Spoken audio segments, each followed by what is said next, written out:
Good afternoon sa lahat ng may mga bahay dyan. Alam nyo naman, sobrang init ngayon. Alam nyo na kung ano yung pag-uusapan natin, di ba? Which is, kung paano nga ba mapapalamig natin yung isang kwarto. Paano nga ba? Siyempre, kailangan natin bumili ng appliances. Magkano nga ba? At gaano nga ba katipid yung appliances na yun? So, ganito yan. Napag-inisipan namin na bumili kami ng AC, nag-canvas kami kung saan-saan. Pumunta kami sa may mga alabang, sa factory sale, pero wala kami naabutan na gusto namin. Ano nga ba yung gusto namin? Yung hinahanap naming AC, which is yung inverter. Ano nga ba yung inverter? Ano nga ba yan? Sa inverter naman, pag tumakbo yung compressor at sinet mo siya ng 24, pag na-hit niya yung 24 na temperature, hindi na tatakbo yung compressor. Kung tatakbo man, konting-konti na lang yung ilalabas na consumption ng kuryente. Magme-maintain yan hanggang sa matapos na paggamit mo. Hindi na siya magka-consumption ng sobrang taas. Yun yung pinagkaiba nila sa non-inverter tsaka inverter. Okay, sa split type, hindi ko na kailangan pag-usapan yan kasi hindi naman ako veterans pagdating sa mga aircon type. Wala akong idea. Based on my experience lang. So, ito nga. Nag-canvas kami ng aircon. Kung mapapansin nyo, marami namang aircon sa mall. Oo. Maraming brand ng aircon sa mall. Pero, kung titingnan nyo yung price, medyo pricey talaga. Kasi nung kinambas namin yung gusto naming aircon, which is yung LG nga, na dual inverter. Nung pagpunta namin sa SM Mall, dito lang sa malapit sa amin, yung price range niya is 25,900. So, mataas, di ba? Sobrang taas talaga. So, lahat ng inverter naman kasi talaga matataas. Pero, meron kaming contact sa FB page. Chinat namin siya. Empleyado siya ng parang mall na yon. Ang pangalan ng mall is ano ba yun? Han and Carry Mall. Ayun, Han and Carry Mall. Kinanbas namin sa kanya, magkano ba yung aircon price na yon na inverter. So, ang binigay sa amin price na 0.8 na window type, which is 20,000 pesos lang. O, di ba? Ang laki ng tinipid mo. Kung sa mall, 25,000 something yon, 900. Sa Han and Carry Mall, which is 20,000 lang. So, ang laki ng tinipid mo, 5,000 lang. Bakit yun nga ba yung kinuha namin aircon? Ba't hindi yun non-inverter? Ba't yung inverter pa na mahal? Sabihin nating mura nga yung non-inverter, pero pagdating sa consumption ng kuryente, doon kaya babawiin. So, alam niyo na, kung sa non-inverter, mataas yung consumption ng kuryente na pwede mong tumaas yung bill ng kuryente nyo kaysa dun sa mataas yung price pero mababa yung consumption ng kuryente nyo. Diba? Siyempre, doon ako pipili sa mataas na price pero mababa yung consumption. Based on my experience lang, ang binili ko kasing AC, which is ito, yan. LG dual inverter siya, 0.8 yung power, 0.8 horsepower siya. So, yan ang kinuha namin, gawa ng maliit lang naman yung kwarto na paglalagyan namin. 32 square meter lang tong bahay, sukat ng bahay. So, divide mo sa 4. So, bali parang 7 lang. 7 square meter yan. So, masyadong malaki na yon para sa 0.8. So, yun na in-offer sa amin na brand. So, nakita namin, pumunta na kami doon. Nabili na namin siya. Tapos, nung pagdating namin dito sa bahay, ang problema naman ngayon is yung paglalagyan. Pinaka-importante yung paglalagyan. Kailangan yung maluwag, walang nakaharang, para hindi siya mahirap. Kasi based on my experience, yung una naming paggamit, nung pinaglagyan namin ng AC, yung dalawang butas sa gilid yan, hindi nakita niyo yung aircon na yan. Yung gilid na yan, yan. May butas, di ba? Hindi ko alam kung blower o humihigop, o di kaya yung nasa likod yung humihigop or nagbo-blow. So, yung pinaglagyan namin is as in maliit. Yung pagitan ng aircon na kwadrado, inch lang ang pagitan niya. Kaya, nung ilang araw namin na paggamit ng AC, which is medyo mataas. Kasi ganito yan. Nung unang consumption namin, medyo okay pa eh, bago pa eh. Nung unang consumption namin is naka 3 kilowatt kami. First day yon. First day. Second day, 3.9.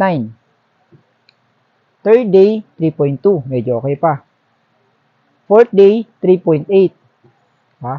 5 day, 3.8. Pero ang maximum na usage namin ng aircon is 8 to 16 hours talaga yung pinaka-maximum. Minsan, umaabot pa kami ng 20 hours sa pagkonsumo ng aircon. So, di ba, medyo mahaba-haba. So, di ba, 6 days, 5 kilowatt. So, medyo mataas na yan. 7th day, medyo binawasan namin yung pagkonsumo namin ng aircon. So, 3 kilowatt. Okay? 8th day, 4.2.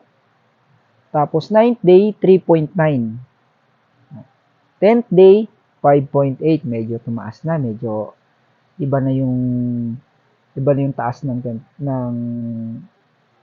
usage namin ng aircon. Pero hindi pare-pareho yung konsumo ng aircon namin. At saka, yung pipiliin nyo palang aircon, which is kailangan merong star, 5-star, 4-star, magandang. At saka, kailangan may tinatawag silang yellow tag or something na approved ni Meralco na sulit talaga yung paggamit. Testing na ni Meralco yan. Okay? So, 9, 3.9. 10, 5.8. Ayan. 11, 5.9. 11 days to 12 days, 4.3. 13 days, 4.3 again. Nagbawas kami. 14 days, 2.2. Eto, medyo kami dito nagtumaas na kami. Medyo nahihirapan na talaga siyang huminga. Huminga or humigop. So, simula nung 15 days, hanggang 22 days.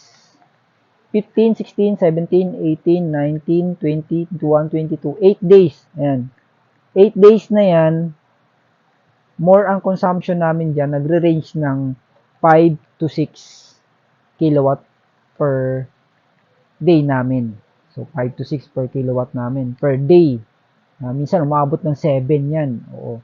Kasi nga, na-experience namin na nahihirapan talaga siyang humigop. Kaya kailangan, pag naglagay kayo ng AC na window type, kailangan open space yan para hindi siya mahirapang huminga at humigop ng hangin. So, nung nilipat na namin, nung 24th day namin, ayan, 24th day na siya, nagkonsumo na kami ng 3.1. Pero, ginamit namin yan ng alas 3 ng hapon hanggang alas 9 ng umaga. So, isipin mo, 3.4, nagkonsumo lang kami ng around 30 plus per day. 30 pesos per day. O, di ba? 30 pesos per day na ilang oras na gamit yon, di ba? Tapos, nung 25, 3.5. Nung 26, 3.4. Nung 27, 3.2. Nung 28, 3 kilowatt. Nung 29, 3.5. So, yung mga yan, kinukonsumo na namin yan ng almost 16 hours a day na ginagamit namin gawa ng sobrang init. So, ginagamit kasi ang inverter daw kasi talaga kailangan minimum na paggamit is 8 hours above para dun mo masusukat kung gaano katipid yung aircon. Totoo naman na sobrang tipid niya pag ginamit mo siya ng more than 8 kasi pumapasok lang siya ng 36 pesos per day namin sa loob ng 36 pesos per day sa kada 16 to 20 hours na gamit. So, yun, ginamit namin siya ng everyday na gamit. Nakuha namin siya. Paano ba namin nalaman to? O nga pala, paano nga ba namin nalaman to? Meron kaming kontador na binili na para everyday na pag pinatay namin, kukuha na namin ng picture and then makikita namin kung magkano yung metro. Nakabukod yung aircon doon. Sinadya talaga namin para malaman namin. O kaya, meron kasing app, CLG apps na pwede mong i-download para makita mo kung magkano yung nagiging konsumo mo per day. Pwede mo rin siyang gamitin yung cellphone para i-open or i-off, i-shutdown yung AC nyo. Kung nasa galaan kayo at pauwi na kayo, pwede mo siyang gamitin yung cellphone mo habang nasa biyahe pa kayo, bubuksan nyo yung AC nyo para pagdating nyo, malamig na siya. Hindi na siya maghahabol ng lamig ulit. So, okay. Kailangan may sariling puntador para malaman nyo o di kaya yung sariling apps. O di kaya maraming ibang brand ng AC na mas matipid din naman. Pero ito kasi trinay namin. Sinubukan namin at nalaman namin na ganun nga. Kailangan open space, maluwag. Kailangan pinaka-maximum na usage mo is more than 8 hours para maging tama yung magiging konsumo mo sa loob ng isang araw. So ito nga pala yung naging bill namin nung past month and latest ngayon. Ang gamit namin dito isang flat screen TV, tapos dalawang electric fan, tatlo pala, isang freezer na 1 door, tapos isang cooler freezer, tapos rice cooker, then ibang charging materials like cellphone, yun yung gamit namin. So ito yung naging suma namin sa last month namin na hindi pa namin ginagamit yung aircon. Ito. Okay.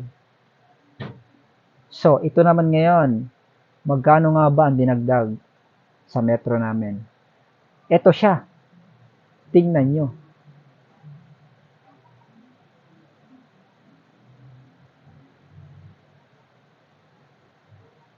Bill reveal DC inverter. Kung magkano ang dinagdag. Mataas ba o mababa?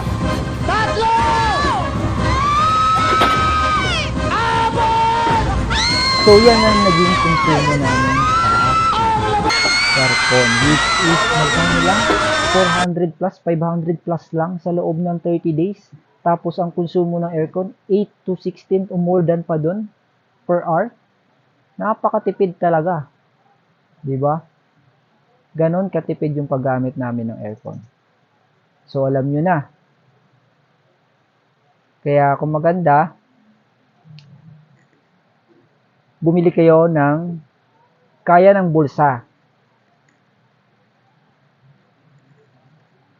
Kung kaya nyo naman bumili ng inverter, why not bumili kayo? Kung hindi nyo kaya bumili ng inverter, mas advice ko piliin nyo rin talaga inverter. Kasi alam nyo bakit? Bibili kayo ng mura, pero yung babawi sa inyo mahal. Bibili kayo ng mahal, babawi sa inyo yung mura. O diba? Doon ka na sa mahal. Pag-ipunan lang, kasi kami ano lang, yung tamang kita lang, kasi kami naman, dahil sa pagtitipon lang din, kasi may konting maliit na business naman kami, nabili namin yung gusto namin bilhin. So, yun ang option namin na binili yung AC na yun. So, sa mga gustong may tanong, comment lang kayo, sasagutin natin. Hindi ako expert, pero nasasagot ko kayo sa based on my experience. Okay? Maraming salamat po and don't forget to subscribe. Bye-bye po!